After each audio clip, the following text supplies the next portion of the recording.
अल्हम्दुलिल्लाहि रब्बिल आलमीन वल आक़िबतु लिल मुत्तक़ीन वस्सलातु वस्सलामु अला मन काना नबिय्यन व आदमु बैनल माइ वत्तीन व अला आलिहि अत्तय्यबीन व अस्हाबिहि अत्ताहिरीन। अम्मा बाद फ़अऊज़ु बिल्लाहि मिनश शैतानिर रजीम। बिस्मिल्लाहिर्रहमानिर्रहीम। वला तक़ूलू लिमन युक़्तलू फ़ी सबीलिल्लाहि अमवात। सदक़ल्लाहुल मौलानल अज़ीम व बल्लगना रसूलुहुन नबियुल अमीनुल करीम। एक मर्तबा बारगाह रहमत आलम नूर मुजस्सम फ़ख्र आदम व बनी आदम हुज़ूर अहमद मुश्तबा मोहम्मद मुस्तफ़ा सल्लल्लाहु अलैहि वसल्लम में दरूद पाक का नजराना मोहब्बत पेश करें। पढ़ें अल्लाहुम्मा सल्लि अला सय्यिदिना व मौलाना मुहम्मदिन व आलिहि व सहबिही व बारिक वसल्लिम। सलातुम व सलामुन अलैका या सय्यदी हबीबी या रसूल अल्लाह।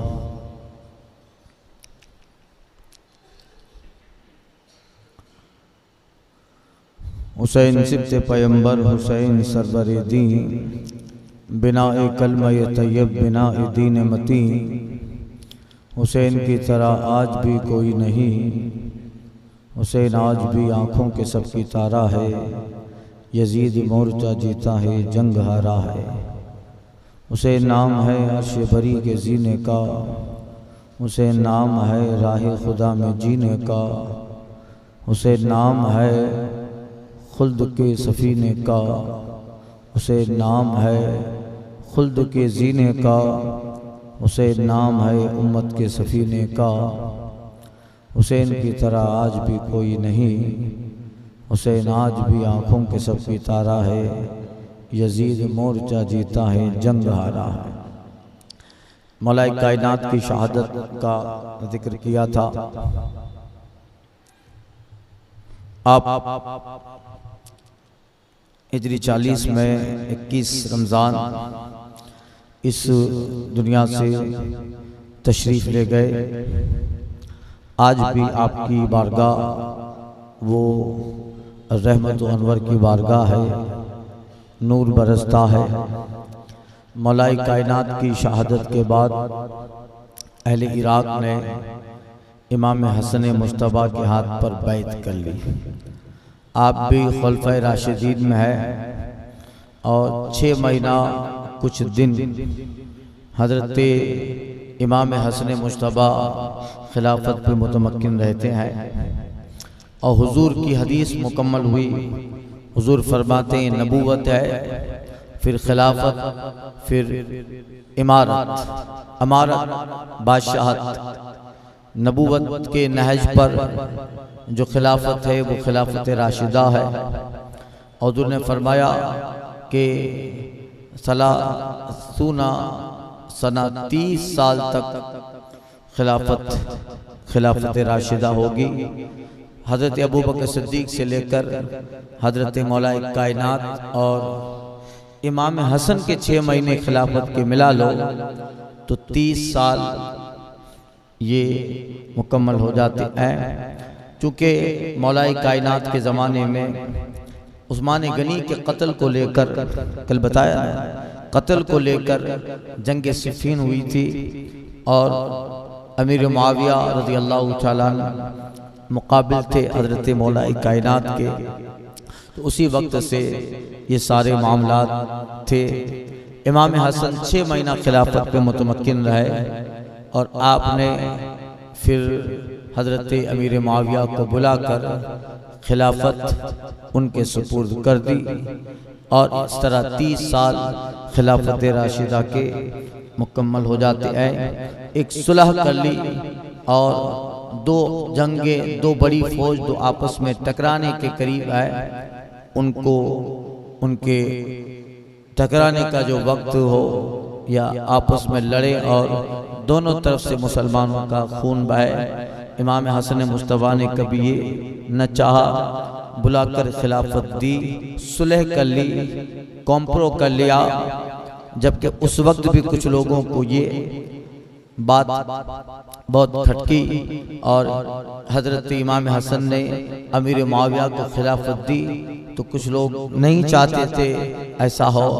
उस वक्त इमाम हसन को लोग कहते थे, कुछ लोग, आरुल मुस्लिमीन, हम आपके वालिद के ज़माने में इतना लड़े और आपने खिलाफत दे दी उनको, इनको बना दिया सब कुछ खलीफा मुस्लिमीन, तो आपको आरुल मुस्लिमीन कहते थे। आप फरमाते थे अल आर खैरुम मिनन नार, आर ये नार से बेहतर है।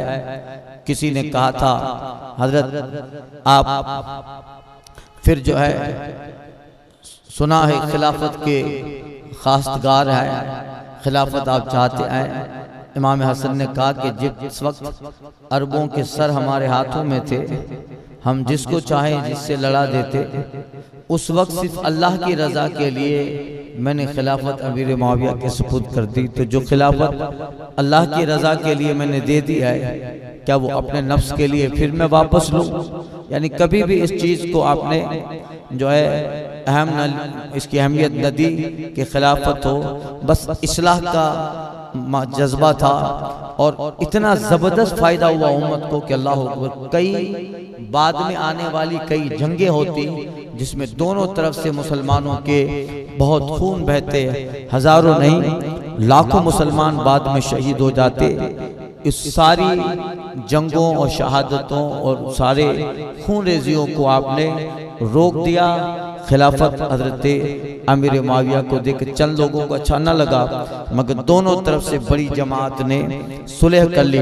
और हुजूर ने इमाम हसन के बचपने में फरमाया था, वो हुजूर की हदीस पूरी हुई जो अहादीस की किताबों में सरकार मिंबर पे तशरीफ फरमाते। हुजूर ने इमाम हसन आए, सरकार सल्लल्लाहु अलैहि वसल्लम ने इन्हें गोद में बिठाया और मुस्तकबिल की तरफ हुजूर ने इशारा फरमाया, गैबदा हैं और अल्लाह ने आपको इल्म अता फरमाया है। हुजूर की नज़र देख रही थी कि क्या मामलात, क्या हालात होने वाले हैं। इमाम हसन आए, सरकार ने अपनी गोद में बिठाया और ये मामलात हुजूर के इल्म में है। हुजूर फरमाते हैं, इन अबनी हादा सय्यद लअल्लाह अन युस्लिह बिही बैनल फैतैन मिनल मुस्लिमीन, और एक जगह मिनल मोमिनीन करीब, ये मेरा बेटा सैयद है। इन अबनी हादा सैयद, मेरा ये बेटा सैयद है।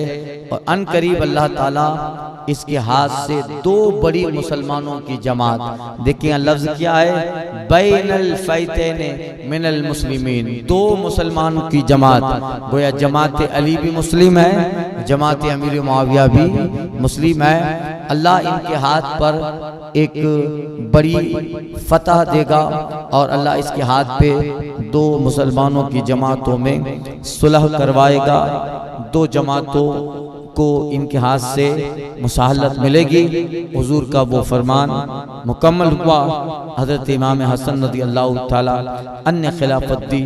बहुत हद तक मामलात इतने संजीदा हो गए, बेहतर हो गए कि सुभान अल्लाह, जो जान के दुश्मन थे वो शीर शक्कर बन गए। जंग का कोई मामला ही ना रहा। ये हजरत इमाम हसन की दूर अंदेशी थी। जबकि आप फिर खिलाफत का मामला सौंप कर इमाम हसन मदीना तैयबा में आ गए। मगर मैंने कहा था, एक जमात हमेशा ऐसी रही है जो मुसलमानों के इत्तिहाद को नहीं चाहती। अब्दुल्ला बिन सबा, उसके हवारी और इस तरह के यहूदी साजिशों के जो आलाइकार बन जाते हैं, हमारी ही जमात में रहते हैं, टोपी वो भी पहनते हैं, अमामा वो भी पहनते हैं, वो भी हमारी सफ़ों में नमाज पढ़ते हैं, मगर उनके दिल मोमिन नहीं होते। क्या मस्जिद नबी में मुनाफिकीन नमाज पढ़ने नहीं आते थे? क्या मुनाफिकीन जिनके दिल मोमिन नहीं थे बल्कि वो जाहिर अपना लिबादा से मोमिनों की तरह किए हुए थे, अपना हाल मोमिनों की तरह किया था, मगर दिल मोमिन नहीं थे। अल्लाह फरमाता है वमा हुम बिमुमिनीन, ये मोमिन नहीं आए। सूरह बकरा में पहला चैप्टर इनके बारे में अल्लाह ने बयान फरमाया कि युखादिऊन अल्लाह वल्लज़ीना आमनू, अल्लाह और मोमिनों को धोखा देना चाहते हैं और वो जो कहते हैं कि मोमिन है, अल्लाह फरमाता है वमा यखदऊना इल्ला अनफुसहुम, अपने आप को धोखा दे रहे हैं। वमा हुम बिमुमिनीन, ये मोमिन नहीं है। हर दौर में उस्मान गनी की शहादत के बाद बिलखुसूस अभी तक एक जमात टोपी अमामा जाहिर मुसलमान होता है उसका, मगर उसका बातिन मुसलमान नहीं होता। कल बताया था 200 रुपये के लिए लोग अपने समाज का सौदा कर देते हैं। एक मुसलमान की खबर दूसरों को पहुंचाते हैं चाय की चुस्की के लिए, 200 रुपये के लिए, 500 रुपये के लिए, और वो चाहते हैं कि इस मुसलमान का काम नहीं होना चाहिए, इस मोमिन का काम अच्छा नहीं होना चाहिए, या ये कि वो कोई गलत कर रहा है तो जल्दी से बता दो ताकि इसको सजा मिले। गलत गलत है, मगर उस मोमिन के गलत की इस्लाह किए बगैर डायरेक्ट किसी काफिर जमात को उसके गलत का फायदा पहुंचाना ये सही नहीं है। ज़मीर फरोशी एक बहुत बड़ा मर्ज है, अल्लाह इस मर्ज से बचाए। अल्लामा सादी ने गुलिस्तान में लिखा है कि जो मैदान जंग में कत्ल हो, या आपने तफसील बयान फरमाइए, कहते हैं कि दुनिया के सब बीमारियों से बड़ी बीमारी जो है वो ज़मीर फरोशी है। अपना वक़ार बेच देना, अपने ज़मीर बेच देना, अपने ईमान का सौदा कर लेना, और किसी मुसलमान को नीचा दिखाने के लिए चंद रुपयों में किसी से बाय कर लेना और किसी से उस मुसलमान के नुकसान का सौदा करना। अल्लाह मुसलमानों को महफूज रखे और बिलखुसूस मुसलमानों के जो कायदीन हैं, अल्लाह ताला उन्हें सच्ची समझ अता फरमाए कि कौम क्या है, कौम के मफाद क्या है, कौम की मनफात क्या है, आने वाली नस्ल को हम कैसे एक बेहतरीन मुआशरा दे सकते हैं, बेहतरीन सोसाइटी दे सकते हैं। अगर कौम का रहबर अच्छा हो, जाहिर बात है, मैंने उमर बिन अब्दुल अजीज का कौल बयान किया था, उसका खौफ, उसकी खशियत अल्लाह उसकी कौम पे डालेगा। अगर वो बुरा होगा तो उसकी कौम के हाल भी, उसकी कौम के हालात भी ऐसे होंगे। एक बहुत बड़ा शायर है हमारे अहले सुन्नत वल जमात में, जनाब हफीज जालंधरी, उनका एक मशहूर कलाम है, उसका शेर है, बिकते जो चंद राही तो कोई खास गम न था, बिकते जो चंद राही कोई खास गम न था, रोना तो ये है कि सालारे काफला बिक गया, इजहार हक का हौसला जाता रहा हफीज, इनाम फन की फिक्र में फनकार बिक गया। बिक जाते हैं लोग 200 रुपये में। इलेक्शन के ज़माने में 25,000 50,000 के लिए पूरे पूरे मोहल्ले का सौदा कर लेते हैं। नहीं देखा, आप भी देखते हैं, हम भी देखते हैं। हालात ऐसे हैं कि कुछ बोल नहीं सकते, समझ में नहीं आता, छेड़ूं दास्ता कहाँ से, हंसाऊं तो बगावत है, रुलाऊं तो बगावत है, मगर होता ज़रूर है। अल्लाह खुलूस दे और कौम की सच्ची हमदर्दी अता फरमाए। इमाम हसन मुस्तबा मदीना तैयबा तशरीफ ले आए, मगर एक जमात हमेशा चाहती थी कि ये कौम का एक अजीम कायद है, ये रसूलुल्लाह का नवासा है, ये अगर मिंबर पे खड़े रह के आवाज़ देगा तो सारा अरब मदीने में जमा हो जाएगा। इनकी एक आवाज़ पर तो आलम इस्लाम लब्बैक कहता हुआ एक मुसज्जा और एक बेहतरीन फौज तैयार कर लेगी इनकी आवाज़। इसलिए ये ज़ात नहीं रहनी चाहिए, उनमें वक़ार है, उनमें पावर है। इस ज़ात के अंदर एक ऐसी आलमगीर शख्सियत है ये कि हुजूर की खून से निस्बत है। आका करीम सल्लल्लाहु अलैहि वसल्लम ने उनको इतना अजीम किरदार दिया है। अगर ये मदीना में रहे और कभी कुछ हालात अगर ऐसे हुए जो हमारे खिलाफ होंगे, तो हसन जैसी शख्सियत अगर मदीने में खड़े रहकर आवाज़ देगी तो मदीना नहीं पूरा अरब इनके झंडे साए तले आ जाएगा।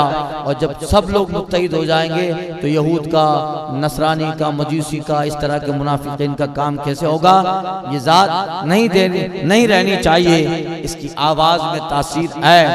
तुम्हारे हमारे नाम से ज़माना करवट बदल नहीं सकता, तुम्हारे नाम से ज़माना करवट बदल नहीं सकता।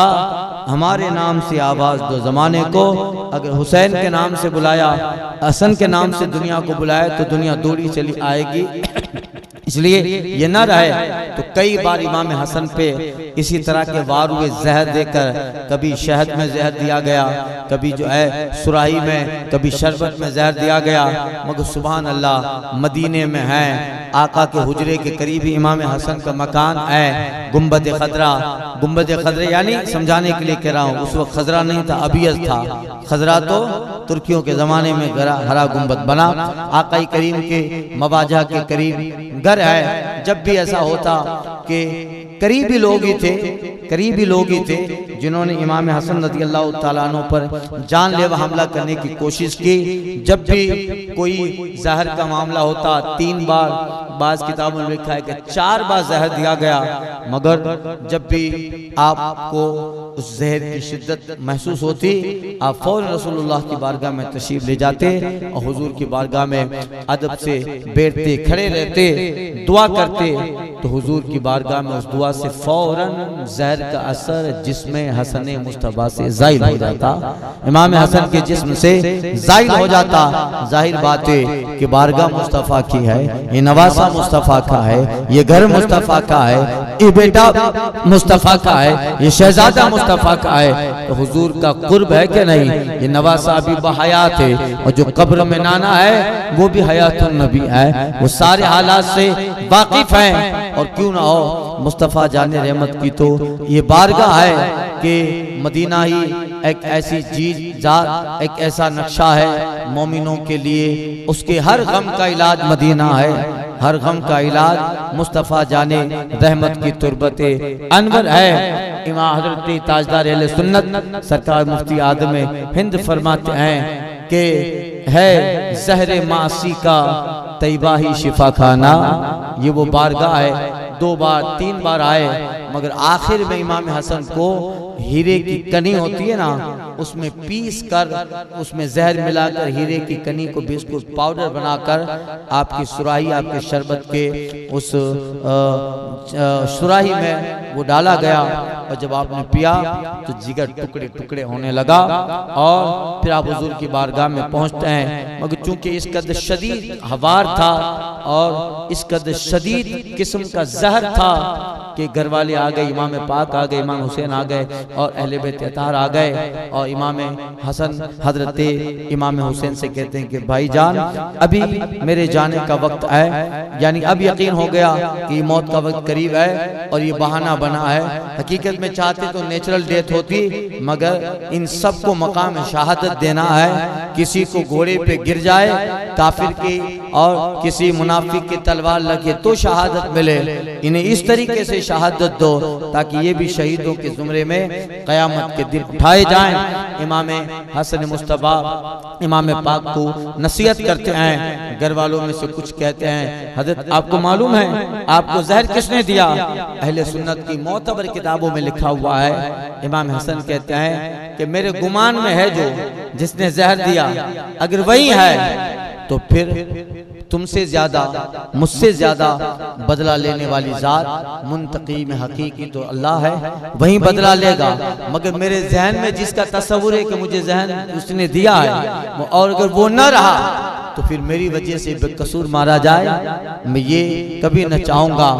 जहर देने वाले का नाम आखिर तक न बताया और फिर किसने जहर दिया था, ये मामला इमाम हुसैन का दौर आया, इमाम ज़ैनुल आबिदीन का ज़माना है, इमाम जाफर का ज़माना है। इस दौर में किसी ने इस टॉपिक को टच ही न किया, किसी ने इस टॉपिक को टच न किया।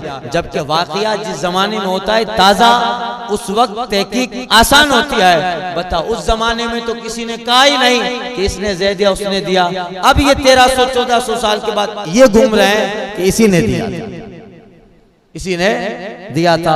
कोई इमाम हसन की बीवी की तरफ निस्बत करता है, कोई मोहम्मद बिन अशास के कहने पर, कोई कहता है यजीद के कहने पर, वल्लाह वालिम किसने दिया हो। मगर जब इमाम हसन मुस्तफा, जिनका हाल हमसे ज्यादा वो जानते थे कि कौन दे सकता है, जब वो खामोश है, जब आका खामोश है तो गुलामियों को भी खामोशी ही बेहतर है। यह क्या नहीं आम बात है, किसी किताब में नहीं मिलता, बल्कि राज़ियों की किताब में भी ये नहीं आया। हाँ, उनके बाद वालों ने लिखा कि इसने दिया था, मगर उनकी किताबों में भी यही है कि इमाम ने नहीं बताया, और इमाम के ज़माने में किसी ने उससे तारुफ ना किया।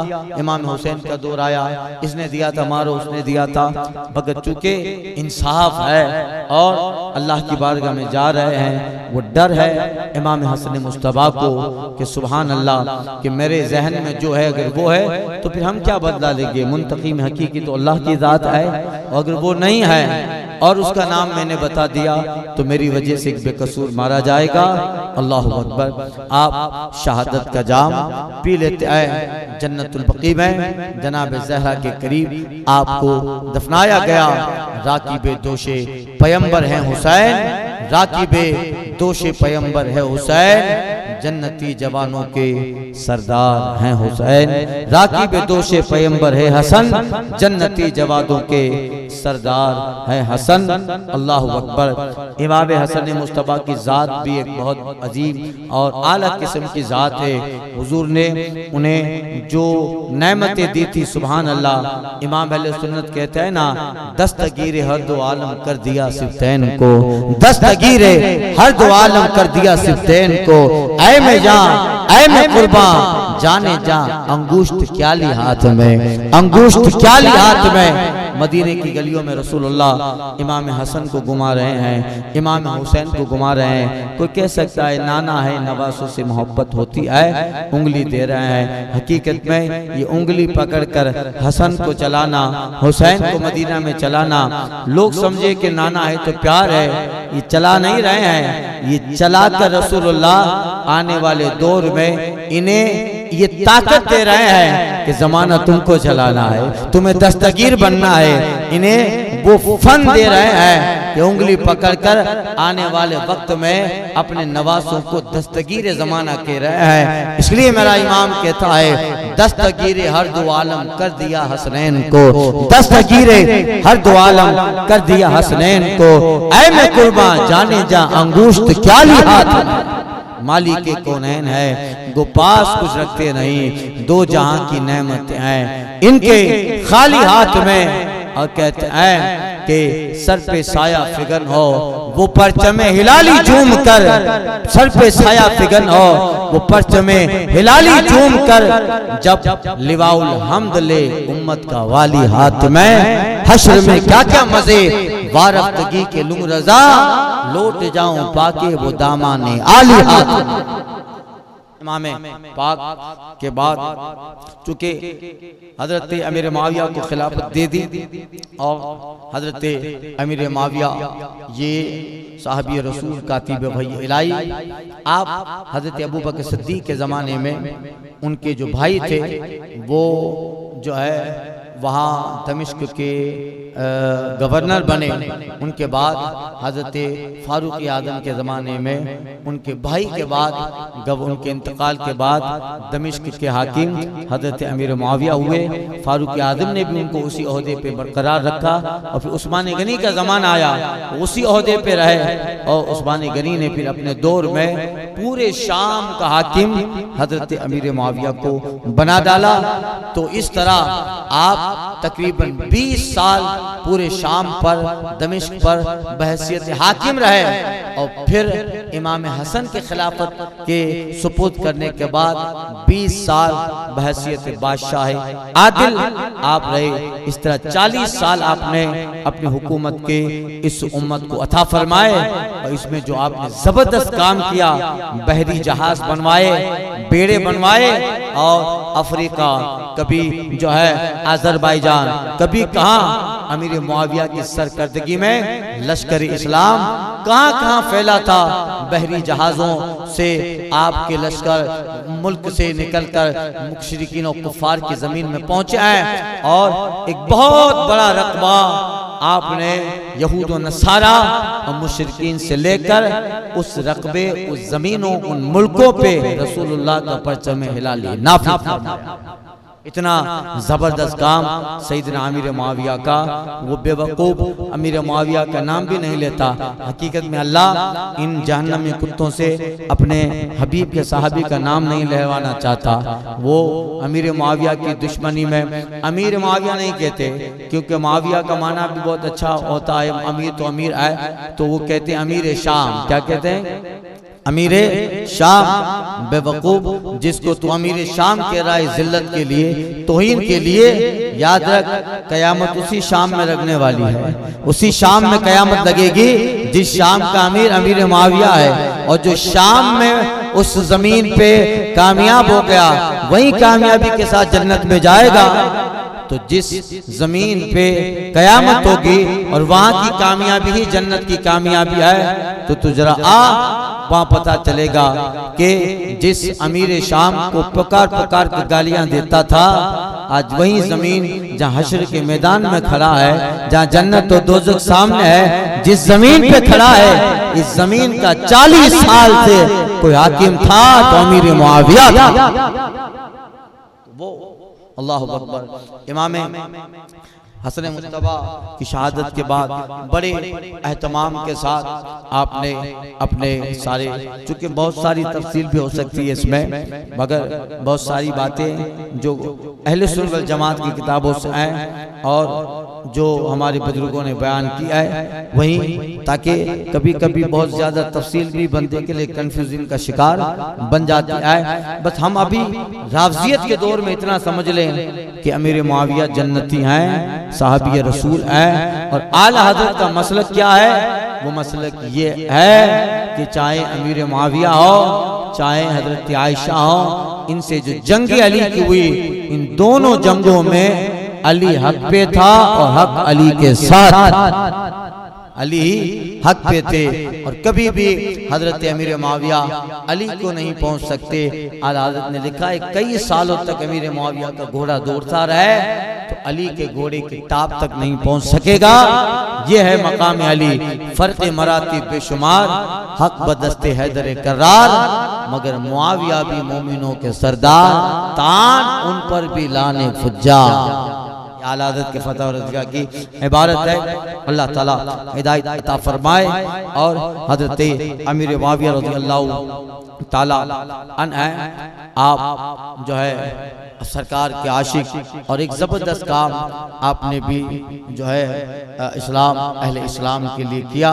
हज़रत इमाम हसन रज़ियल्लाहु ताला अन्हु की शहादत के बाद अहले बैत अतहार हालात कुछ और बदलते चले गए, बल्कि यूँ कहो कि आलम इस्लाम के लिए बदलते गए। जब सैयदना अमीर मुआविया रज़ियल्लाहु ताला अन्हु का विसाल होता है तो आपके विसाल के बाद, चूंकि यजीद बेटा है, यजीद बेटा है, तो उसने ये समझ लिया कि बाप के बाद मैं खिलाफत पे बैठूं।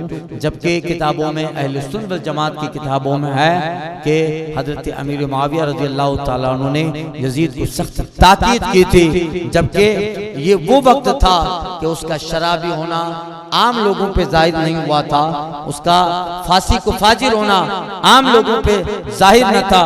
वो खिलाफत का दावेदार बन बैठा।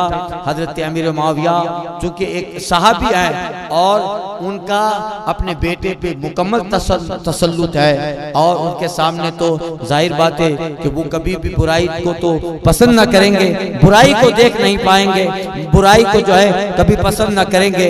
इसलिए जब तक हजरत अमीर मुआविया थे, हजरत अमीर मुआविया के दौर में आपके ज़माने तक न यजीद का फिस्क उसका फजूर जाहिर है, वरना कभी भी वो ये ना कहते, बल्कि पहले ही वसीयत करके जाते कि खबरदार तुझे कभी भी खिलाफत के लिए आगे नहीं बढ़ना।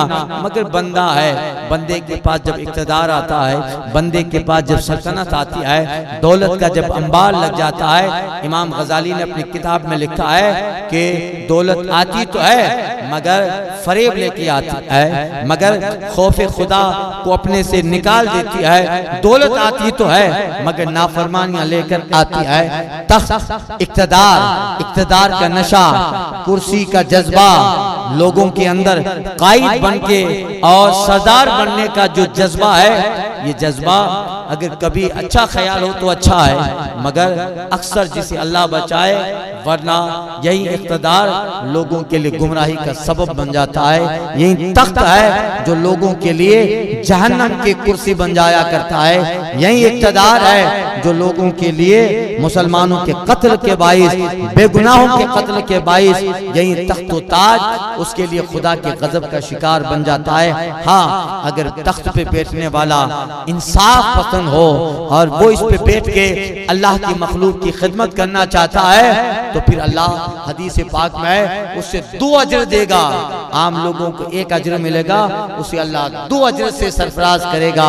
एक तो उसका भी और एक उस तख्त पर बैठकर उसने इंसाफ को बालाए जो है आगे रखा, इंसाफ को बरूए कार लाया, कानून कुरान और कानून हदीस को नाफिज किया था, तो उसके लिए ये कुर्सी जन्नत का जरिया बन जाती है। ये तख्त उसके लिए अल्लाह की रजा का सबब बन जाती है। नहीं देखा इस तख्त पे बैठने वाला उमर बिन अब्दुल अजीज जन्नती बन के दुनिया में उभरता है। इस तख्त पे बैठने वाला फारूक आज़म बहुत अजीम शान जो है इस्लाम का हीरो बन के दुनिया के सामने आता है। आधी दुनिया का बादशाह है मगर तख्त अमीरुल मोमिनीन बनकर भी अपनी जन्नत को हाथ से नहीं जाने देता। इसी तख्त पे बैठकर हजरत नूरुद्दीन जंगी हो या सलाहुद्दीन अय्यूबी हो, कुफ्फार और मुशरिकीन से मुसलमानों की जमीन लेकर मुसलमानों के हवाले कर खुद को अल्लाह की रजा और मुस्तफा जाने रहमत की इताअत में साबित कदम ये होता है। मगर ये उनके साथ जिनकी नीयत अच्छी हो तो उनके लिए मामलात अच्छे हो जाते हैं। और नीयत कमाने की हो, नीयत जो है बहुत गलत हो तो फिर ऐसा हाल होता है कि थोड़ी देर का तो लुत्फ है। फारूक आज़म कहते थे बल्कि ये कौल यजीद के बेटे मुआविया का है, वो अच्छा आदमी था। यजीद के मरने के बाद उसका जो बेटा था उसका नाम था मुआविया बिन यजीद। लोगों ने उसको तख्त पे बिठा दिया तो वो 40 दिन तक इस तख्त पे बैठा मगर न कोई हुक्म जारी किया और न कुछ का। अपने बाप यजीद के काम से इतना नाराज था, अहले बैत अतहार का खून किया उसने और इमाम पाक और इब्ने ज़ियाद को हुक्म देकर ये सारा माजरा मारका करबला हुआ। तो ये सारे वाक़यात यजीद के बेटे मुआविया बिन यजीद के दिमाग में थे। यजीद की मौत के बाद लोगों ने मुआविया को तख्त पे बिठाया। 40 दिन तक वो तख्त पे बैठा मगर न हुक्म जारी किया न कुछ से बात करता। और उसकी जब आखिर 40 दिन ही हुआ था इतने में वो बीमार था, उसकी मौत का वक्त करीब आया तो उसने कहा आप इस तख्त के लिए किसको नामजद कर जाते हैं, आपके बाद कौन बैठेगा। तो मुआविया बिन यजीद वो कहता है कि जब मैंने इसमें हलावत और मिठास पाई नहीं है तो अपने बाद इस करवाहट के लिए किसी को क्यों नामजद करूं, इस करवाहट के लिए किसी को क्यों नामजद करूं का तुम्हारा मामला कर लेना, अल्लाह बेहतर जानता है। यानी वो यजीद के कारनामे से इतना नाला था और इस कदर यजीद के कारनामे से वो नाराज था। यजीद का बेटा उसका नाम भी मुआविया था और वो 40 दिन या 2 महीने में ही उनका इंतकाल हो गया। मगर उसकी फिक्र अच्छी थी, वो मुहिब था अहले बैत का, अपने बाप के सारे कारनामों से नाराज था। तो क्या कहा कि मैंने तख्त में मिठास नहीं पाई है तो मैं अपने बाद इस करवाहट के लिए क्यों किसी का नाम दूं कि वो यहाँ बैठकर सारा जंजाल संभाल के रखे। अल्लाह अकबर, सारा जंजाल उसके आगे आए, इसलिए वो इंतकाल करके किसी को नहीं बताए। हमारे बुजुर्गान दिन अक्सर इसमें बैठने से परहेज करते थे। इमाम आजम को तो जेल में डाला गया था, काजी बनो पूरे इराक का, आप कहते थे अल्लाह की पनाह, कोड़े बरसाए गए। इराक का काजी होना यानी पूरी सल्तनत इस्लामिया का चीफ जस्टिस काजी होना कितना बड़ा ओहदा था, शायद आज हम आप उसको नहीं जान सकते। पूरी दुनिया की सुपर पावर ताकत का नाम इराक की सल्तनत है और उसका काजी बन जाना। इमाम आदम ने बादशाह से कह दिया था कि मैं कभी भी ओहदा क़ज़ा कबूल नहीं कर सकता, मैं कभी भी इस पे, जबकि ये तो ओहदा अच्छा था, इस्लामी ओहदा था। काजी की जज की कुर्सी पे बैठना जब अच्छा है तब जो है आप पसंद नहीं करते हो कि नहीं इन सबको संभालना, इनका बोझ ये मुझसे ना होगा। बादशाह से आप कहते थे कि मैं इस क़ज़ा और जज की कुर्सी पे बैठने के लायक नहीं हूँ। आपने बुलाया था बादशाह, तो आपने कहा था मैं इस पे बैठने के लायक नहीं हूँ। अगर ये मेरी बात सही है तो भी जाहिर बात है मुझे माजूर कर दो, माजूर समझो, माजूर समझो। अगर ये मेरी बात गलत है, यानी मैं बैठने के लायक नहीं हूँ, ये जुमला बादशाह अगर मेरा गलत है, झूठ है, तो झूठे को काजी नहीं बनाया जा सकता, लिहाजा आप मुझे काजी मत बनाए।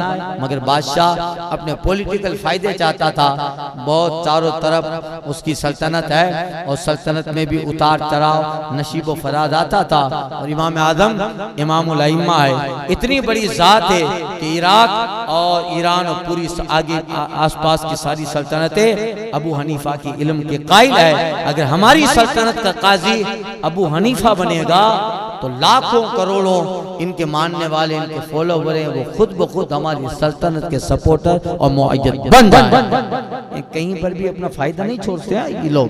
कहीं पे अगर रोते भी है ना तो भी 2 वोट मिल जाएंगे, उधर 10 वोट मिल जाएंगे। किसी के तमाचे का जवाब अगर फौरी तौर पे नहीं भी देते हैं, संभल के देते हैं, तो वो भी कि यहाँ 10 वोट मिलेंगे, बाद में काम आएंगे। तो बादशाह ये कह रहा था, उसका मंशा ये था कि अबू हनीफा अगर सपोर्ट कर दे तो अबू हनीफा के लाखों फॉलोवर है, वो यकीनन हमारे सल्तनत के सपोर्टर हो जाएंगे। मगर आपने कबूल नहीं फरमाया। जेल में रहे इमाम आदम को कोड़ा मारा गया, मगर आप नहीं इसे पसंद फरमाते। अल्लाह अकबर। अमीर मुआविया रज़ियल्लाहु तआला अन्हु का जब विसाल हुआ, और आपने जो विसाल के वक्त सुभान अल्लाह, जबकि आप ये कहते थे तो हमेशा इस पे आप नाराज, अपने दुखी भी रहे। हजरत अमीर मुआविया कहते थे, या लैतनी कुन्तु रजुलन मिन कुरैश बिज़ितुवा लम अरा मिन हादिल अम्र शैआ। काश मैं कुरैश के कबीले की आम शाख, यानी ज़ीतुवा की वादियों का, ज़ीतुवा का कोई एक आम आदमी होता जो इन सारे मामलात में मैं न पड़ता। अली के सामने गया, ये सारे मामलात हुए, आम आदमी होता। लम अरा मिन हादिल अम्र शैआ, मैं इन सारी चीजों में न पड़ता। मगर चूंकि आपका मंशा गलत नहीं था, ये और बात है, कल मैंने बताया कि अगर मुज्तहिद खता करता है तो खता इज्तिहादी है, वो नीयत अच्छी है, मगर वो खता कर रहा है तो उस पर भी अल्लाह अजर देगा। मगर इन सारे मामलात में हक तो अली पे था, हक अली के साथ था, अली हक के साथ थे।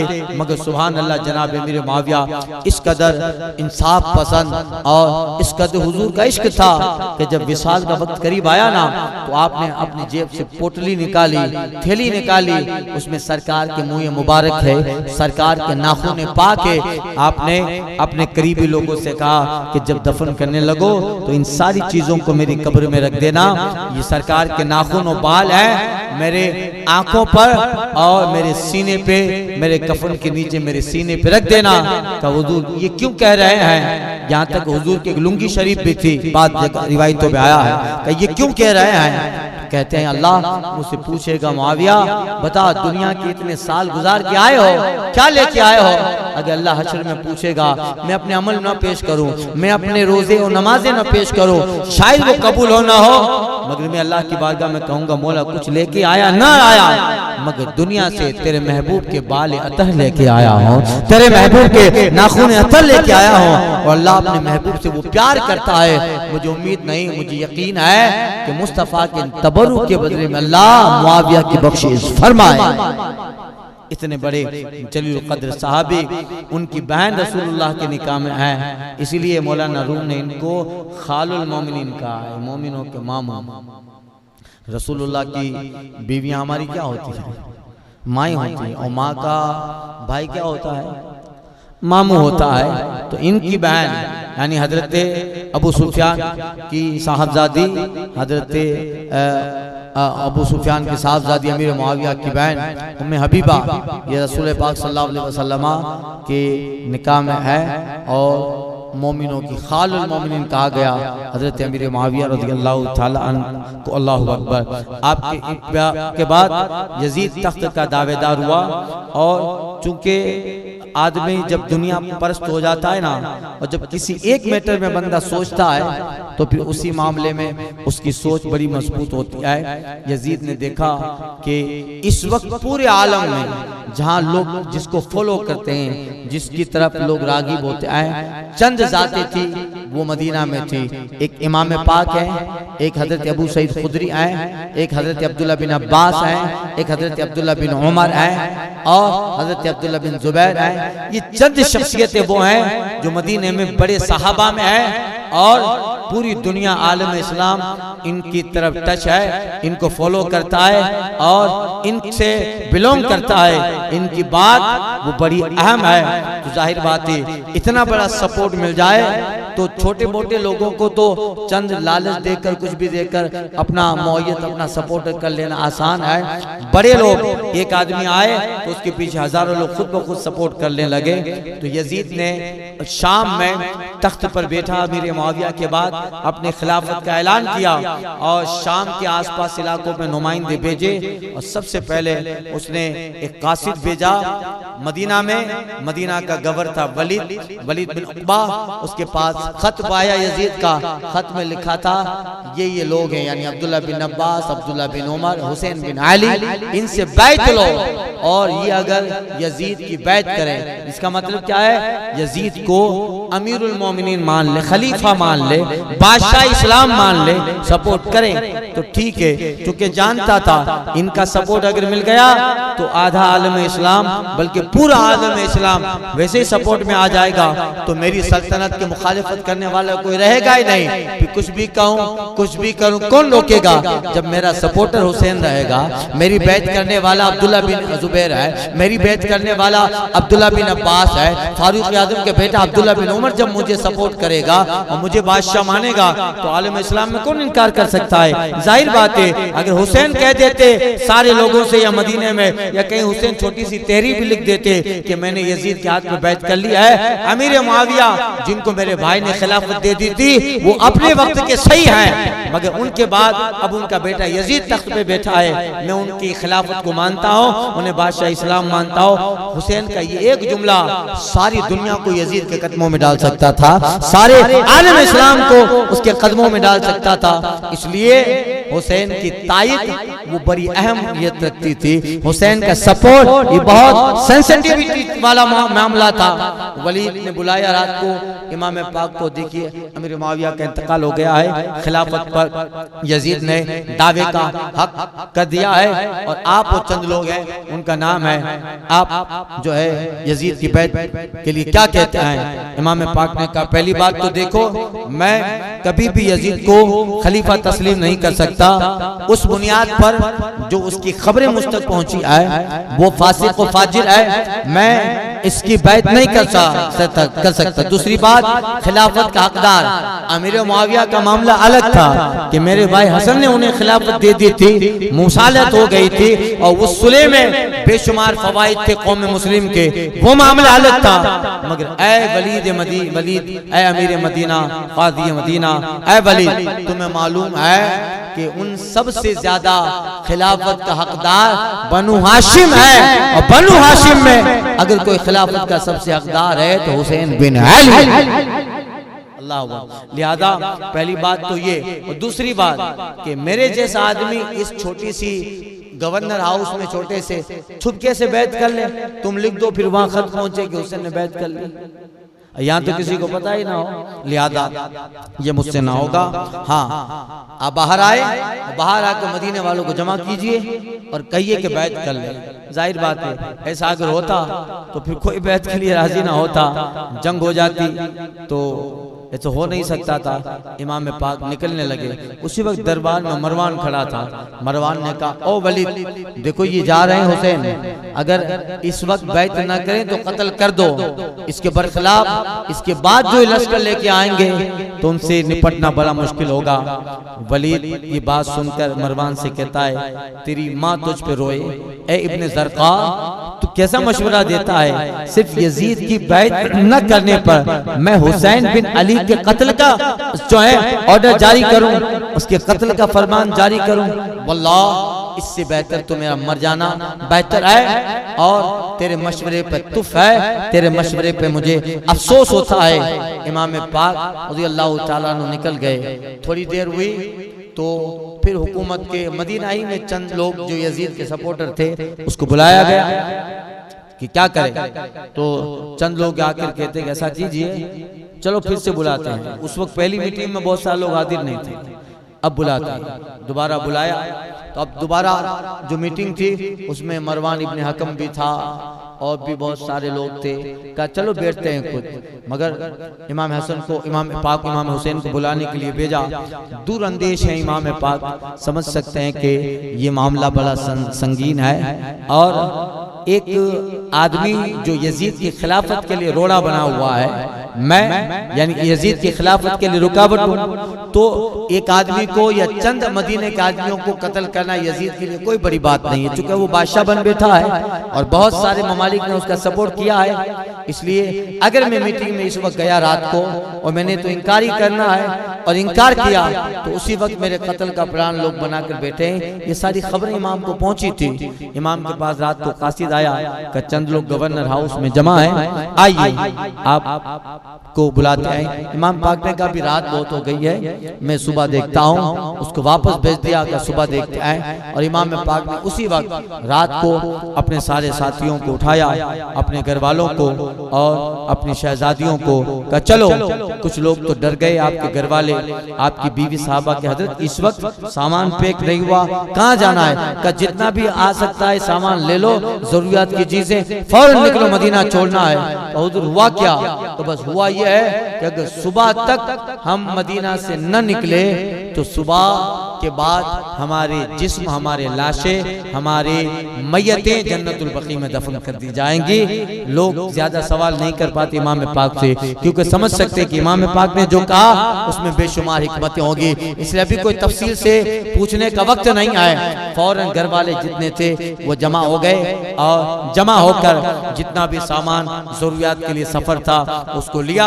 आधी रात को सबसे पहले चंद घर वाले जन्नतुल बकी में खुद इमाम पाक गए और हजरत सैयदा फातिमा खातून ज़हरा की कब्र अनवर पर और अपने भाई हजरत इमाम हसन मुस्तफा की कब्र पे पहुंचते हैं। आखिरी सलाम हुसैन के लिए सारे हालात पहले से खबरें की क्या होने वाला है। आखिरी सलाम अपने वालिदा के मदार और इमाम हसन मुस्तफा के मदार पे सलाम पेश किया और फिर अपने घर वाले जिनकी कब्रें जन्नतुल बकी में थी सलाम पेश करके आप रसूलुल्लाह सल्लल्लाहु अलैहि वसल्लम की तुरबती अनवर पे आए हैं। आप अंदाजा लगाओ हुसैन के लिए वो लम्हा कितना खतरनाक होगा, हुसैन के लिए वो सब्र का कैसा अजीम शान, वो सब्र की आजमाइश होगी, सब्र के दरिया कि जिसका हम और आप जो है एहसास नहीं कर सकते कि आखिरी वक्त है, आका करीम सल्लल्लाहु अलैहि वसल्लम की बारगाह में आ रहे हैं। अब दोबारा इस जमीन पे आना नसीब न होगा, दोबारा हुजूर की जालियां दिखेगी नहीं, दोबारा आका करीम की कब्र अनवर पे आना ना होगा। यानी वही माहौल था। हुसैन तो जानते हैं, अल्लाहु अकबर, आखिरी सलाम बारगाह मुस्तफा जाने रहमत में पेश किए होंगे। उस वक्त इमाम पाक की जो हाल होगा इमाम पाक का, अल्लाहु अकबर, उसको हम और आप नहीं बयान कर सकते। मदीना हुसैन का है, जहाँ बचपन जिस हुसैन का इस मदीना में गुजरा हो, कभी हजारों यादें इस मदीना में है। अरे हम जैसे चंद जो है कमीने किस्म के लोग, नादार और आका करीम के खानदान के गुलामों के गुलाम, हम लोग अब 10-12 दिन मदीना में रहते हैं तो कोई ऐसा है जो मदीना छोड़ता हो, आंसू ना आते हो। लोग बसों की खिड़कियां में जो है झांक कर, जब तक वो शारे उमर बिन खत्ताब और शारे अली बिन अबू तालिब खत्म नहीं हो जाता, जब तक बिलाल सूक वाला पूरा एरिया खत्म नहीं हो जाता, या जो है पीछे की तरफ जाना है तो मस्जिद इमाम बुखारी जब तक खत्म नहीं आती तब तक गुंबद खतरा दिखता रहता है। तो लोग एक दूसरे पे वारफ्ता होते हैं कि अब फिर कभी आना होगा कि नहीं होगा। आखिरी दीदार कर लो मुस्तफा के रोदे का। हम लोग न कुरैश से हमारा ताल्लुक है, न मदीना में हम पैदा हुए, मगर 10 दिन का रहने वाला, 12 दिन मदीना में रहने वाला जब मदीना छोड़ता है तो अल्लाह अकबर, उसकी हालत दिगर होती है, रोता है, आंखों में आंसू है। एक आदमी मुझे कह रहा था बहुत साल पहले, वो कहता था कि मेरा रिकॉर्ड है कि मैंने जिंदगी में, मुझे याद नहीं कि मैं कभी रोया हूँ। यानी वो सख्त दिल इतना था, जबकि ऐसा नहीं होना चाहिए। मोमिन कभी सख्त दिल नहीं होता, मोमिन को रोना चाहिए। अल्लाह को रोना पसंद है। न रोना आए तो रोने की अदाएं लगाओ, गुनाहों को याद करो, मुसल्ले पे रोने की आदत डालो, अपने जो है जहन्नम का कभी तसव्वुर ले आओ और कभी रोने की अदा करो। रोना न भी आता है, मोमिन हमेशा रोया करता है। रोने वाला दिल अल्लाह ताला को बड़ा पसंद आता है। वो कभी रोना न भी आए तो सिर्फ चेहरा बनाओ रोने की तरह, एक्टिंग करो रोने की तरह, अदा करो। अल्लाह वालों की अदाएं भी अल्लाह को पसंद आती है, महबूबिन की अदाएं भी अल्लाह को बड़ी पसंद आती है। ऐ जोशे जुनू बेकार न रे, कुछ खाक उड़ा वीराने की। ऐ जोशे जुनू बेकार न रे, तू खाक उड़ा वीराने की। दीवाना तो बनना मुश्किल है, सूरत ही बना दीवाने की। तो कभी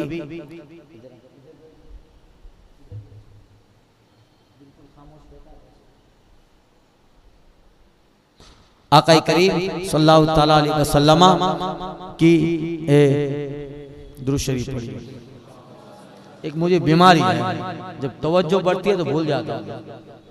जाहिर बात है, कहीं मैं पढ़ के आया हूँ, इसके बाद मुझे क्या बोलना है। कोई भी लड़का उधर इधर उधर का तवज्जो बढ़ जाता है, जबकि लड़के तो लड़के ही हैं माशाल्लाह।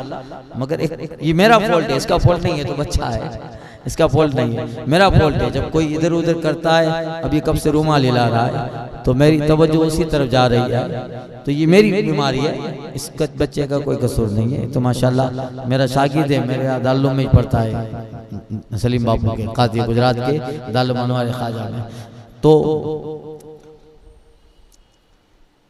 हाँ, आका करीम सल्लल्लाहु अलैहि वसल्लम की बारगाह और उस बारगाह की अजमतें, तो हम जाते हैं तो 1 10 दिन 12 दिन उस वक्त क़याम रहता है। मगर कितना दर्द होता है, मदीना छोड़े हैं। अल्लाह अकबर। उस्ताद ज़मन याद आ रहे हैं मुझे, कहते हैं मर ही जाऊं जो चलूं इस दर से 2 कदम, मर ही जाऊं जो चलूं इस दर से 2 कदम, क्या बचे बीमारे गम कुर्बे मसीहा छोड़कर। हम क्या, ये तो वो बारगाह है कि जिब्रील भी सिदरा पे रह नहीं पाते, इस बारगाह में आ रहे हैं। महबूब की बारगाह में जाना है, सैयदुल मुरसलीन की बारगाह में जाना है। जिब्रील बेचैन हो जाते हैं जब तक मदीना नहीं आते। अल्लाह अकबर। तो आका करीम की मुलाकात के लिए जनाबे जिब्रील आ जाए। उस्ताद दमन कहते हैं बेलिकाए यार उनको चैन आ जाता अगर, बेलिकाए यार उनको चैन आ जाता अगर, बार बार आते न यूं जिब्रील सिदरा छोड़कर, बार बार आते न यूं जिब्रील सिदरा छोड़कर। अब आप बताओ हमारा ये हाल है, तो फिर हुसैन जिसका बचपना मदीने में गुजरा हो, जिसकी जवानी मदीने में गुजरी हो, जिन्होंने उस मदीने के हर गली दरो दीवार को देखते होंगे तो उन्हें नाना की याद, कभी इस जगह नाना के साथ था, कभी उस जगह वालिद गिरामी अली के साथ था। ये यादगार मेरी माँ फातिमा जहरा की है, ये यादगार मेरे भाई इमाम हसन मुस्तफा की है, ये यादगार आका करीम की है। एक एक मस्जिद नबी का दरो दीवार और मदीने के दरो दीवार इमाम पाक को याद दिलाते होंगे कि नहीं। आज इमाम के सर पे, आज इमाम पे कैसा इम्तिहान और सब्र कैसा होगा कि जब इमाम आखिरी सलाम आका करीम की बारगाह में पेश करते होंगे तो सुभान अल्लाह, वो वक्त देखने के काबिल होगा। और इमाम ने जो अपने आप को सब्र का और मजबूत ज़ब्त का पहाड़ बनाया होगा, कोई आदमी हो तो वो आदमी का मैं कह रहा था, वो कहता था कि मैं कभी रोया नहीं हूँ, मगर जब मैं मदीना छोड़ रहा था तब मुझे एक बार रोना आ गया था। यह हाल होता है। अल्लाह अकबर। इमाम पाक रज़ी अल्लाह ताला अन्हो सब्र की तस्वीर बने हैं और कहते हैं या रसूल अल्लाह, आपका शहजादा आपकी बारगाह में दुआएं लेने आया है। हुजूर फिर आपका मदीना मुझे दिखे न दिखे, आपकी बारगाह में आना हो ना हो, या रसूल अल्लाह दुआ फरमाएं अपने शहजादे के लिए। उस वक्त हुजूर की रूह और आका करीम पे जो हाल गुजरा होगा। जाहिर बात है हुजूर तो कब्र में सब मुलाहदा कर रहे हैं कि नहीं, मेरा हुसैन है। मैं इसी मदीने में हुसैन को अपने जो है हाथों से खिलाता था, हाथों से घुमाता था उंगली पकड़कर। ये मस्जिद नबवी है, यहाँ मिंबर पे हुसैन मेरे एक गोद में होते, हसन मेरी दूसरी गोद में होते। अल्लाह अकबर। जान कौन का और जहां निकालने वाला सदमा था। इमाम पाक आखिरी सलाम में रुखसत लेते आए और घर वालों ने तब तक सामान तैयार कर लिए, निकलते हैं मदीने को। अल्लाह अकबर। नबी के मजार पे हुसैन आए, सलाम में रुखसत है अर्ज करने। नबी के मजार पर हुसैन आए, सलाम में रुखसत है अर्ज कहने करने। नबी के मजार से नवासा लिपट के नाना का रो रहा है। नबी के मजार से लिपट के नवासा नाना का रो रहा है। हुसैन का नाम और ये मातम नहीं है अहले सुनन का शिवा। हुसैन का नाम और ये मातम नहीं है अहले सुनन का शिवा। शहीद मरते नहीं है नज़मी, कुरान ऐलान कर रहा। अल्लाह अकबर। इमाम पाक निकले और मदीना से मक्का पहुँचते आए। कूफा वालों को खबर मिली कि ऐसे हालात हैं, अमीर मुआविया का इंतकाल हो गया। सुलेमान बिन सूरत के मकान पर कूफा में सारे कूफी लोग जमा होते हैं और जमा होकर कहते हैं कि अमीर मुआविया का इंतकाल हो गया है, क्या करें। कहा अब आप हुसैन को और उनकी मोहब्बत में अगर दम भरे और आखिर तक काम करोगे उनके साथ तो फिर उन्हें खत लिखो। अल्लाह अकबर। सुलेमान बिन सूरत के मकान पर सारे शिया जमा हुए।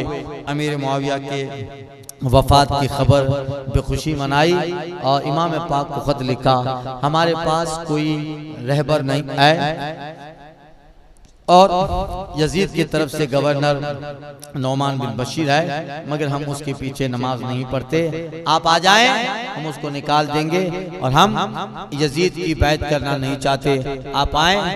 अब्दुल्ला बिन सुबई, अब्दुल्ला बिन दाल और सुबई बिन हमदानी, इनके हाथों पहले खत इमाम पाक तक पहुंचते आए। उसके बाद 53 अर्जियां एक महीने में इमाम पाक की कूफा के बड़े बड़े सरदारों की पहुंच गई। अब इमाम पाक मक्का में शुरू में तो किसी को न बताया, मगर बाद में पता चला इमाम पाक हैं। लोग आने लगे, कहाँ जा रहे हैं। फरमाया इराक जाने का इरादा है। बड़े बड़े सहाबा मक्का में आकर मिलने लगे।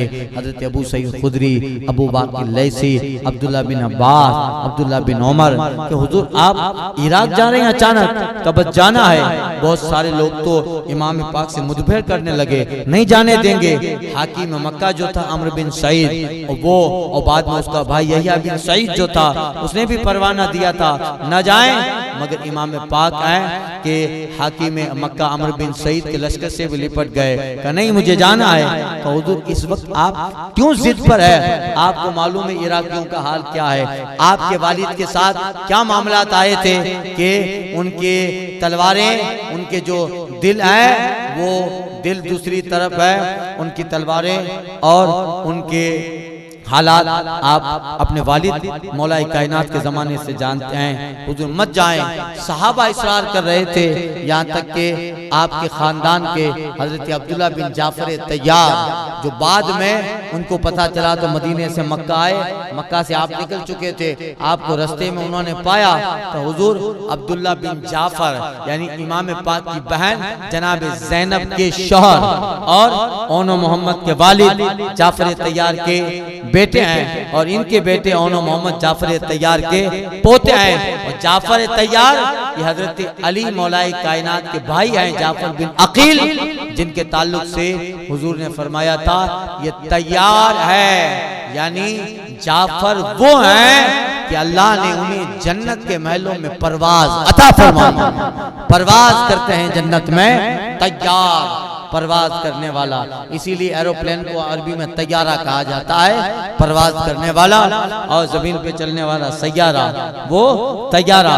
जाफर तैयार, अल्लाह अकबर। उनके बेटे अब्दुल्ला ओनो मोहम्मद के वालिद आए, मगर आपने किसी की न सुनी, बस एक बात का जिक्र आपने किया। बाद में फरजदक शाहिद से मुलाकात हुई, वो ये था कि मुझे हुजूर ने ख्वाब में इशाद फरमाया है, कहा ख्वाब क्या है? कहा मैं ख्वाब किसी से बयान न किया और मैं बयान भी न करूंगा, मगर अगर मैं मक्का में रहा या मदीना में रहा तो यकीनन मैं कत्ल कर दिया जाऊंगा, इसलिए मुझे रसूलुल्लाह सल्लल्लाहु अलैहि वसल्लम का हुक्म है। आपने उस ख्वाब का इजहार किसी से नहीं किया। हो सकता है मुफस्सिरीन तारीख देखने वाले लिखते हैं कि हो सकता है कि ख्वाब यही हो, बल्कि यही होगा कि आका ने फरमाया हुसैन जितना हो सके इस जमीन को छोड़ के इराक पहुंचो, कूफा और करबला पहुंचो। इसीलिए आपने फरमाया मुझे ख्वाब आया है, आका ने फरमाया है। तो ख्वाब क्या है? तो ख्वाब नहीं बताया, मगर हालात ये बताते हैं कि ख्वाब इधर ही का होगा, यही होगा। अल्लाह अकबर। आप अपनी मंजिल की तरफ चले जा रहे हैं, 2 कदम भी नहीं चलने की ताकत मुझ में, और इश्क खींचे लिए जाता है, मैं खींचा जाता हूँ करबला की तरफ। आप रवा हैं, यहाँ तक कि मक्का छोड़ने से पहले आपको कूफा वालों के इतने खत आए कि एक तरफ सहाबा कहते कि मत जाओ, एक तरफ कूफियों का खत, और अगर इमाम न भी जाएं तो उन कूफियों को क़यामत के दिन गुज़र मिल जाएगा। अगर वो लोग बहक गए और उन कूफियों ने, अहले इराक ने इमाम यजीद के हाथ पर बैत कर ली, अहले इराक ने, तो जाहिर बात है ये कूफी अल्लाह के बारगाह में कहेंगे ना, मौला हम तो आदिल बादशाह के हाथ पे बैत करना चाहते थे, हम तो हुसैन बिन अली के हाथ पे बैत करना चाहते थे, हमने खत भी लिखा मगर हुसैन नहीं आया तो हमें मजबूरन इस जालिम के हाथ पे बैत करनी पड़ी। वो क़यामत के दिन अल्लाह की बारगाह में ये उज़्र पेश कर सकते थे। इस तरफ खत है, इस तरफ सहाबा मना कर रहे हैं, करे तो क्या करे। एक सिचुएशन इमाम को नजर आई, ऐसा करते हैं कि जाने से पहले और एक मर्तबा तहकीक कर लो। तो इमाम पाक ने अपनी जगह मुस्लिम बिन अकील को रवाना किया कि जाओ तुम देखो और तुम लोगों से मेरी बैत लो, अगर हालात सही रहे तो ठीक है, वरना फिर खत लिखो। इसलिए जब तुम्हारा खत आएगा तो हम निकलेंगे। मुस्लिम बिन अकील को, जो इमाम पाक के कजीन होते हैं, अकील मुस्लिम बिन अकील, अकील के बेटे हैं, हजरत जाफर बिन अकील, हजरत मुस्लिम बिन अकील, ये हजरत इमाम पाक रज़ी अल्लाह ताला अन्हु के कजीन होते हैं। उनके जो है आपने मोतमद थे, आपके खास थे, आपने अपना नुमाइंदा, अपना प्रतिनिधि और अपना नाइब बनकर हजरत मुस्लिम बिन अकील को भेजा, और उनके साथ उनके 2 साहबजादे भी थे, उनके साथ उनके 2 साहबजादे। इंशाअल्लाह ये पहुंचते हैं कहाँ पर, इनकी शहादत होती है, और इसके बाद मुस्लिम बिन अकील का खत जाता है, और खत के बाद हजरत इमाम पाक भी फौरन मक्का से करबला के लिए रवाना होते हैं। तो मुस्लिम बिन अकील, उनके बच्चों की शहादत और करबला में इमाम के जानिसारों की शहादत, चूँकि यहाँ हमारे यहाँ 10वीं शब कल को भी प्रोग्राम, तो शहादत ये सब कल ही बयान करनी चाहिए, है क्या? इंशाअल्लाह ताला कल, और कल मेरा दूसरी जगह कहीं प्रोग्राम नहीं है, यही है इंशाअल्लाह।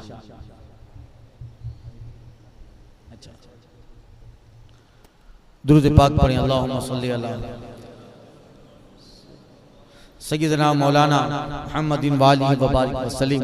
हजरत मुस्लिम बिन अकील कूफा पहुंचते हैं, इमाम पाक रज़ियल्लाहु ताला अन्हु के सफ़ीर बनकर जब कूफा पहुंचे, मुख्तार बिन उबैद तक़फ़ी के घर पे हजरत मुस्लिम का क़याम होता है। 12,000 लोगों ने हजरत मुस्लिम बिन अकील के हाथ पर बैत कर ली कि ये इमाम का नाइब है, हुसैन का नाइब है, यानी इमाम हुसैन के नाम की बैअत मुस्लिम के हाथ पे की। और देखा तो सब लोग नजराना लेके आ रहे हैं, गिफ्ट लेके आ रहे हैं, तोहफा लेके आ रहे हैं। मुस्लिम बिन अकील को तो माहौल अच्छा लगा, फौरन इमाम पाक को खत लिख दिया, हजरत जैसा लोग कहते वैसा नहीं है, यहाँ तो सब लोग आप पे जान फिदा करने के लिए बेताब है। खत लिख दिया, अल्लाह अकबर। और वो खत का लेकर कासिद मक्का की तरफ रवाना हो गया।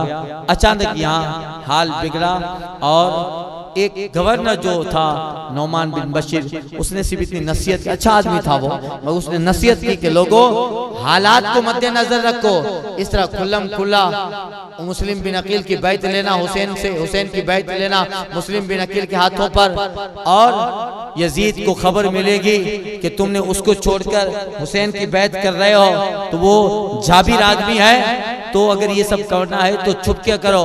इस तरह जाहिर में मैं तुम्हें मशवरा देता हूँ तो अमर बिन बाहिली जो था उसने कहा ऐसा मशवरा क्यों देते हो, यजीद की तरफ से तुम कूफा के गवर्नर हो, सख्ती करो। कहा नहीं, मैं इन पे सख्ती, मैं इसलिए सख्ती करूं कि ये लोग इमाम पाक की बैत कर रहे हैं, अहले बैत के बात पर। फौरन ये मामला यहीं पे निपटा और उसी जासूस ने खत दमिश्क में भेज दिया कि यहाँ तो मुस्लिम बिन अकील आ गए हैं, इमाम भी हुसैन भी आ रहे हैं और अहले कूफा तो दावतों पे दावतें उड़ा रहे हैं और एक पूरा माहौल कूफा का आसपास की बस्तियों का यजीद के खिलाफ हो गया है। लिहाजा यजीद अगर यही रहा तो तुम्हारा तख्त कोई ज्यादा देर तक चलने वाला नहीं है।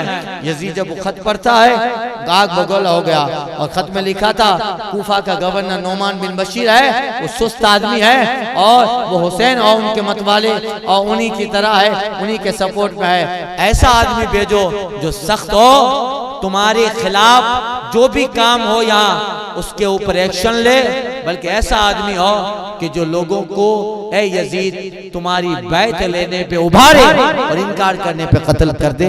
यजीद को ये खत मिला, मशवरा किया क्या करे, कहा ये तो बात सही है, नौमान बिन बशीर जो है वो तो सुस्त आदमी है और वो क्या ज्यादा जो है सख्ती नहीं करेगा। क्या किसी ने मशवरा दिया कि बसरा का गवर्नर उबैदुल्लाह बिन जियाद है, वो शैतान आदमी है, वो शैतान है, चेहरा मोहरा हैयत क़ज़ाइया, अखलाक भी शैतानी है, चेहरा भी शैतानी है, वो सख्त आदमी है।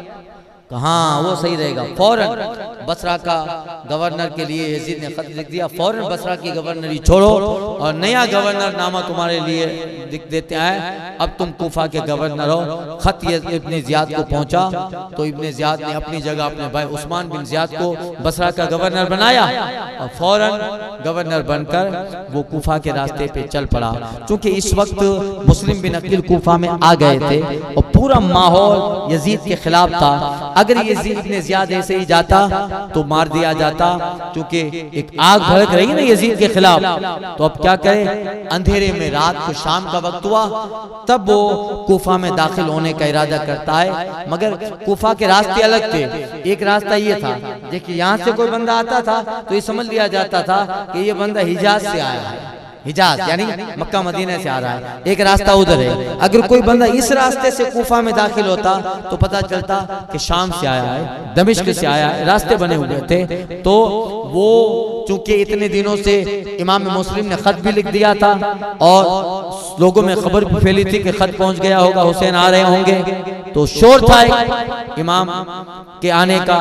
रात का वक्त हुआ, इब्ने ज़ियाद ने जिस रास्ते से आ चुके वो शाम से कूफा आ रहा था, उस पट्टी को छोड़ दिया, उसने दूसरा हाईवे ले लिया, इधर से आओ ताकि रात का वक्त होगा और इधर से अगर कोई मुसाफिर आया है इसका मतलब लोग समझेंगे कि ये हिजाज से आया है, मक्का मदीना से आ रहा है। उसने अपना शामी लिबास उतार दिया और जो अरब के लोग, मदीना के लोग जो लिबास पहनते थे हिजाजी लिबास पहन लिया। अंधेरा था और अरब के लोग वैसे ही थोड़ा अपने सफर में होते थे तो अपने मास्क लगाते थे, सफर की वजह से निकाब लगा देते थे और अपने अमामा पहनते थे, तो उस अमामे को वैसे भी इस तरह बांध लिया करते थे नाक पे, गर्द गुबार न लगे और ज्यादा सफर में नाक पे गर्द गुबार न आए।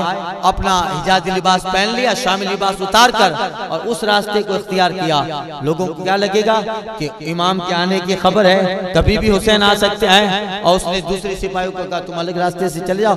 10 आदमियों को लेकर खुद अरब वाली हिजाज वाली पट्टी से कुफा में दाखिल हुआ। रात को ऐलान करवाया, तुम लोगों को नारा लगा हुसैन आ रहे हैं। किसी ने इतनी बात कह दी हुसैन बिन अली आ गए, इतना सुनना था। कुफा के लोग, बात थोड़ी देर में कहां कहां फैल गई, कुफा के लोग जोक दर जोक आने लगे और कहने लगे हुसैन बिन अली आए, हुसैन बिन अली आए। एक शोर मच गया, देखा कि इमाम पाक की मोहब्बत में सारा कुफा जमा हो गया और अंधेरा था तो चेहरा दिख नहीं रहा, लिबास ऐसा ही पहना है उसने। तो ऐलान होने लगा हुसैन बिन अली मरहबा, मरहबा या सित्ता रसूलुल्लाह, मरहबा या इब्ना रसूलुल्लाह। यहाँ तक के देखा कि सबको उसने देख लिया, उसका इरादा यही था कौन कौन चेहरा है, सबको नोट करो इसको, चेहरों को, कौन है जो हुसैन के इस्तिकबाल के लिए आया हुआ है। अल्लाह अकबर। जब चलने में तकलीफ होने लगी, इतना भीड़ भाड़ इतनी हो गई, तो उसने अपने गुलाम को कहा, हकीकत का इजहार कर दे। गुलाम ने कहा लोगों हट जाओ, ये हुसैन बिन अली नहीं है, ये तो कूफा का नया गवर्नर इब्ने ज़ियाद है। इतना सुनना था, लोगों के हौसले पस्त हो गए और लोग अपने मन में जो है उसको बुरा भला कहते निकल गए। मगर इसने रात को देख लिया कौन कौन है। सुबह हुई तो उस बदबख्त ने पहला काम ये किया कि कूफा में जितने भी कबीलों के सरदार हैं सबको गिरफ्तार करवा दिया, सबको गिरफ्तार करवा दिया, क्योंकि वो जानता था क्या होने वाला है। सबको गिरफ्तार करवा के उसने कह दिया कि देखो हालात कुछ भी होंगे मगर तुमको मैं मारे बगैर नहीं जाने दूंगा। बड़े बड़े कबीलों के कूफा के सरदारों को पहले से नजरबंद करवा दिया, कैद करवा दिया। और अब उसने जो है देखा कि मुस्लिम बिन अकील आए हुए हैं, तो चूंकि हालात सुबह सबको पता चल गए कि इब्ने ज़ियाद यजीद का नया गवर्नर बन के आया है। कई दिनों से हजरत मुस्लिम बिन अकील जो थे वो मुख्तार के घर पे थे, मगर ये आम हो गया था तो आपने फिर अपना मकान मुंतकिल कर लिया और हानी बिन उर्वा के घर पे आप मुंतकिल हो गए। हानी बिन उर्वा और यजीद इब्ने ज़ियाद के दरमियान पहले से अच्छे ताल्लुकात थे, मगर ये कि मुस्लिम मेरे घर पे हैं ये इब्ने ज़ियाद को पता न चले। हानी बिन उर्वा जो थे वो मुस्लिम से मुलाकात इब्ने ज़ियाद से मुलाकात करने नहीं गए, मगर अब पता लगाना यह है कि मुस्लिम बिन अकील कहाँ ठहरे हैं और छुपकर यजीद के खिलाफ कहाँ मंसूबे बना रहे हैं। इब्ने ज़ियाद ने अपना एक गुलाम था जिसका नाम मौक्कल था, शामी गुलाम, उसको भेजा कि जाओ मालूम करो कि कहाँ ठहरे हुए हैं मुस्लिम बिन अकील। जासूस था शामी, वो माकिल, वो गया और जामे कूफा में पहले पहुंचा। वहाँ जामे कूफा में पहुंचा तो वहाँ एक साहब नमाज पढ़ रहे थे। जामे मस्जिद कूफा बहुत बड़ी मस्जिद है। मुस्लिम बिन औस जासूस, ये जासूस आया और आकर देखा मुस्लिम बिन औस जासूस नमाज पढ़ रहे।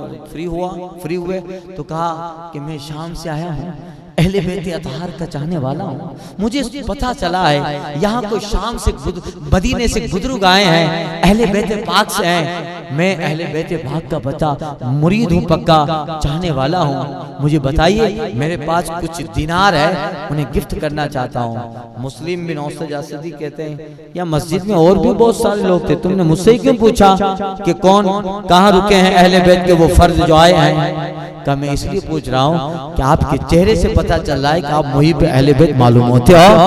अब उनके जाल में आ गए का सही पहचाना, हम उन्हीं के अहले बैत के वफादार हैं, चलो। और ले गए हानी बिन उर्वा के घर पे। अब ये रोजाना आता बैठता, लोग समझते थे कि अपना ही है, यही है अपना अहले बैत का वफादार है, रोज आता कुछ ना कुछ गिफ्ट देता। हानी बिन उर्वा और इब्ने ज़ियाद के ताल्लुकात थे। इब्ने ज़ियाद ने हानी बिन उर्वा को बुलाया तो पता चला कि बुलाया होगा, वैसे ही बहुत सारे कामों के लिए बुलाता रहता था, पहले भी सब ताल्लुकात थे। बगैर किसी खौफ और खतर के हानी बिन उर्वा इब्ने ज़ियाद के पास चले गए, सलाम किया, उसने जवाब नहीं दिया। तो इब्ने ज़ियाद ने कहा, ओ हानी क्या बात है, तुम अहले बैत, तुम जो है अपने मकान को यजीद के खिलाफ साजिशों का अड्डा बना के रखा है। आइए तो कहा किसने बताया? पहले तो इनकार किया, मगर फिर इब्ने ज़ियाद ने उस शामी गुलाम को खड़ा कर दिया। वो गुलाम आ गया तो जाहिर बात है वो जो रोजाना आता था वो कोई मुहिब नहीं था, जासूस था। अल्लाह अकबर। इतनी देर में हानी ने कहा कि ठीक है, मैं मुस्लिम बिन अकील को कहता हूँ कि चले जाएं। इब्ने ज़ियाद कहता है ऐसे नहीं, अब तुम्हें हमारे हवाले करना पड़ेगा। हानी बिन उर्वा कहती है अल्लाह, जो मेहमान मेरे घर पे आया है मैं उसे आपके हवाले कर दूं, ये तो मेहमान नवाजी के भी खिलाफ है, वफादारी के भी खिलाफ है। इब्ने ज़ियाद ने कहा अगर ऐसा ना हुआ तो फिर मार दिए जाओगे। हानी बिन उर्वा कहते हैं अगर ऐसा हुआ तो इब्ने ज़ियाद तेरे इर्द गिर्द भी तलवारें चमकेगी। इतने में थोड़ी मुठभेड़ हो गई। इब्ने ज़ियाद ने पकड़कर हानी बिन उर्वा को कैद के हवाले कर दिया। सुबह पता चला हानी बिन उर्वा के निस्बती भाई अमर बिन हज्जाज अपने कबीले मुदहज के 500 सवारों को लेकर गवर्नर हाउस पे पहुंचता है। ऐ इब्ने ज़ियाद, हमारे भाई को तूने कैद किया है, अगर ताकत तेरे पास है तो हमारे कबीले के लोगों ने भी कभी भी वफादारी से मुंह नहीं मोड़ा। अगर तलवार तेरी चमकती है तो शाम और इराक के इलाकों में हमारी तलवार और हमारी कबीले की बहादुरी की भी जो है मिसालें दी जाती है। उनके हानि के खानदान के लोगों ने गवर्नर हाउस को घेर लिया था। इब्ने ज़ियाद घबरा गया, क्या होगा? का फौरन जो है काजी को कहा, इनमें से चंद लोगों को बुलाओ और इन्हें कहो हानि बिन उर्वा के कत्ल की अफवाह, गलत कत्ल की बात जो है वो अफवाह है। चंद लोग आए, कहा देखो ये है कि नहीं जिंदा? का जिंदा है। वापस आए, उस कासिमी ने बताया, खबरगिरी ने बताया हानि बिन उर्वा जिंदा है, कत्ल की बात गलत है। चंद मसलियतें ऐसी हैं कि कैद के हवाले कर दिया गया है। इतने में कूफा के 40,000 लोग लेकर हजरत मुस्लिम बिन अकील गवर्नर हाउस का घेराव कर लिया। 40,000 लोग। अगर मुस्लिम बिन अकील उस वक्त हुक्म दे देते क्या हाल होता? मगर नहीं, इंसाफ का दामन नहीं छोड़ते हैं। आपस में जब तक हो टकराव ना हो, ये एक इंसाफ कर बादशाह की का हाल होता है। मुस्लिम बिन अकील ने जब देखा इब्ने ज़ियाद ने 40,000 लोग, अल्लाह अकबर, अब तो कोई बचने की सूरत नहीं है। अब पहले ही आकर कबीले के सरदारों को गिरफ्तार कर लिया था। उन सरदारों से इब्ने ज़ियाद कहता है छत पे चढ़ जाओ और देखो तुम्हारे कबीले के लोग आए हुए हैं, आलात कुछ भी होंगे, मैं अगर मर भी गया तो तुम्हें मार के मरूंगा। और अपने औलाद की फिक्र करो, अपनी बीवियों की फिक्र करो, अपने घर की फिक्र करो। यही चीज तो जो आदमी को इमोशनल बना देती है। पांचों धंधु आए, व्यापारी आयो, पाए करेला बदे में पयूं यार, नमाज पढ़ो, ये बदे मौलाना लोग करेना, ये सब चीजें होती है, बंदे को डरा देता है। दीन का काम तुम क्या करोगे, सब दूसरे लोग करेंगे, हमारा घर बार बीवी बच्चे हैं, यही है। उसके दिमाग में सारी बात आ गई, सारे लोग चढ़ते हैं, ऐ लोगों क्यों हमारे कबीले को बर्बाद करने पे तुले हो? ये मामला यजीद का, इब्ने ज़ियाद का, हुसैन का, उन पे छोड़ो। अगर तुमने मुस्लिम बिन अकील के साथ गवर्नर हाउस पे हमला किया तो तुम्हारी फतेह से पहले हम कैद में मारे जाएंगे, और हम ही न रहे तो कबीला कौन संभालेगा, इराक को कूफा कौन संभालेगा? इमोशनल स्पीच वो सारे सरदार लोग देते हैं। अल्लाह अकबर, दिमाग में लग गई, बच्चों का प्यार, बीवियों की दुआइया, घरों कारोबार, ये किस बंदे को इमोशनल नहीं बना देते? अल्लाह अकबर, लोग छोड़ के जाने लगे। शाम का वक्त हो गया, 40,000 का मजमा था, लोग जाने लगे। मगरिब और इशा का वक्त हुआ। मुस्लिम बिन अकील ने जब नमाज पढ़ाई, 500 लोग आपके साथ नमाज में शरीक थे। जब सलाम फेरते हैं तो एक भी कूफी नहीं, एक भी, अल्लाह अकबर, जिन्हें खत देकर बुलाया था, मेहमान बनाकर बुलाया था, आज कूफियों तुमने अपने आज इस काम से नहीं बल्कि क़यामत तक आने वाला ये दाग तुम्हारे जिस्म पे लगा रहेगा कि तुमने अहले बैत अतार को मोहब्बतों से बुलाया और उन्हें बेयारो मददगार दुश्मनों की जमीन पे छोड़ दिया। तुमने रसूलुल्लाह की शरीयत का भी ख्याल न किया, इनके खून का भी ख्याल न किया। क़यामत तक तारीख लिखने वाला तुम्हारी इन बेवफाइयों पर तारीख लिखेगा और तुम्हारा नाम बेवफाओं की फहरिस्त में आएगा। मगर तारीख याद करेगी, बेवफाओं पे तुम्हारा नाम होगा, मगर हुसैन के चंद जानिसार होंगे। 72 क्यों न हो, 82 क्यों न हो, जब तारीख लिखने वाला वफा का बाब लिखेगा, तारीख लिखने वाला दोस्ती का चैप्टर लिखेगा, इतिहास लिखने वाला जब मोहब्बत का इतिहास लिखेगा तो जहाँ हुसैन का नाम होगा वहाँ साथियों में मुस्लिम बिन अकील का नाम भी लिखेगा। वफा की और दोस्ती की मिसाली देने वाला जब मिसाल देगा तो हुसैन के साथ हबीब बिन मज़ाहिर का नाम लेगा, ज़ुहैर बिन क़ैन का नाम लेगा, हुर बिन यजीद का नाम लेगा। जब वफाओं की तारीखें दोहराई जाएगी तो हुसैन के साथ हुसैन के जानिसारों की तारीखें भी दोहराई जाएगी। हम सफर साथ साथ चलते हैं, बेवफा राह बदलते हैं। मुस्लिम बिन अकील की शहादत, उनके बेटे और क़यामत सुगरा का जो मंजर था करबला का, इंशाअल्लाह ताला कल के बयान में अर्ज करता हूँ। इमाम पाक और उनकी मोहब्बत के साथ अल्लाह ताला सलामत रखे। वाखिर दावाना अनिल हम्दुलिल्लाहि रब्बिल आलमीन।